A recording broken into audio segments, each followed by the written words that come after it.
হিমালয়ের কোলে অবস্থিত ত্রিকুট পর্বত আর তারই উপরে বিরাজমান ভারতের অন্যতম পবিত্র শক্তিপীঠ মা বৈষ্ণোদেবীর ধাম। প্রতি বছর লক্ষ লক্ষ ভক্ত এখানে দর্শন করতে আসে। সবাই বলে, যাকে মা ডেকে নেন সেই শুধু তার দরবারে পৌঁছাতে পারে। কাটরা থেকে প্রায় 13 কিলোমিটারের এই পবিত্র পথ শুধু হাঁটার নয়, এটি বিশ্বাসের যাত্রা। প্রতিটি পদক্ষেপে শোনা যায় জয় মাতা দি এবং প্রতিটি বাঁকে অনুভব করা যায় মায়ের করুণাময় উপস্থিতি। কথিত আছে, ত্রিকুট পর্বতে মা মহালক্ষ্মীর অবতার হিসেবে তপস্যা করছিলেন। সেই সময় তান্ত্রিক ভৈরনাথ তাকে বিরক্ত করতে শুরু করে।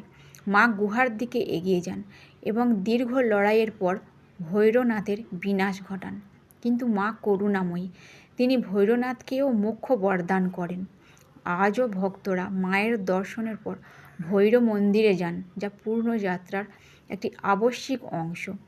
এই পবিত্র গুহায় 3টি স্বয়ম্ভু পিণ্ডি বিরাজমান: মহাকালী, মহাসরস্বতী এবং মহালক্ষ্মী। এখানে কোনো মূর্তি নেই, কোনো স্থাপত্য নেই, শুধু প্রকৃতির ভিতর থেকে প্রকাশিত দেবী শক্তির উপস্থিতি। যখন সন্ধ্যারতি শুরু হয়, পুরো ত্রিকুট পর্বত জয় মাতা দি ধ্বনিতে মুখরিত হয়ে ওঠে। অনেকে বলে, এখানকার বাতাসেও এক অদ্ভুত শান্তি আর মায়ের শক্তিতে এক মমতা।